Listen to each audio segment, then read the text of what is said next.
নমস্কার আমার প্রিয় বন্ধুরা, সাউন্ড অফ সোল ইউটিউব চ্যানেলে আপনাদের সকলকে অনেক অনেক স্বাগত জানাই।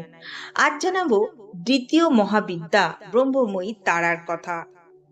শক্তি সংগতন্ত্রের মতে কালীর মতোই তারা সর্বসিদ্ধি দায়িনী। তারা মহামায়ারই একটি রূপ। সেখানে আবার কালী, তারা, ত্রিপুর সুন্দরী এবং ছিন্নমস্তা পরস্পর অভিন্ন। यथा छिन्ना तथा काली तथैव सुंदरी परा तथैव तारा संदिष्टा চতুর্নাং নাহি ভিন্নতা। তারার ৮টি মূর্তি ভেদ নীলতন্ত্রে উল্লেখিত রয়েছে। তারা চোগ্রা, মহগ্রাচ, বজ্জা, নীলা, সরস্বতী, কামেশ্বরী, ভদ্রকালী ইত্যেষ্ট তারিণী স্মিতা। তারা মা বিনা আয়াসেই বাক শক্তি প্রদানে সমর্থা, সেই জন্য একে নীল সরস্বতীও বলা হয়। ভয়ানক বিপদ থেকে ভক্তকে রক্ষা করেন, এজন্য তিনি উগ্র তারা। হয়গ্রীবকে বধ করার জন্য তিনি নীল বিগ্রহ ধারণ করেন। সবরূপ শিবের উপর ইনি পুত্রালীর মুদ্রায় দণ্ডায়মানা। দেবী তারা নীলবরণা, ইনি ব্যাঘ্রাম্বরা মুন্ডমালা ধারিণী।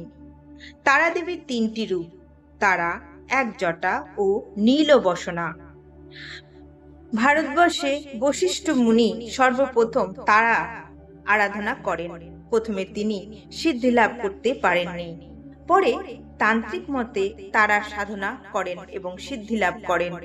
সাধক বামাখ্যাপা তারাপীঠে তারার সাধনায় সিদ্ধি লাভ করেন। তারা দেবীর নীল বর্ণা হওয়ার কাহিনীটি হলো, মেরুর পশ্চিম কোণে চোলন নামে একটি বিরাট হ্রদ আছে। এখানে থেকেই দেবী নীল সরস্বতীর উদ্ভব।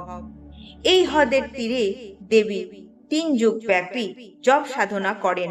দেবীর মহর্ধবস্ত্র নিষ্কৃত হয়ে তেজরাশি চোলন হ্রদে পড়ে, তাতেই দেবী নীলবর্ণা হয়ে যায়। তারা দেবীর স্বরূপ বর্ণনা করতে গিয়ে বলা যায়, দেবী শ্বেত পদ্মাসনা ও চিতা মধ্যে অধিষ্ঠিতা। দেবীকে লম্বোদরীও বলা হয়েছে। দেবীর কোটিদেশ ব্যাঘ্র চর্মাবৃতা, পঞ্চমুদ্রা বিভূষিতা এবং এক জটা।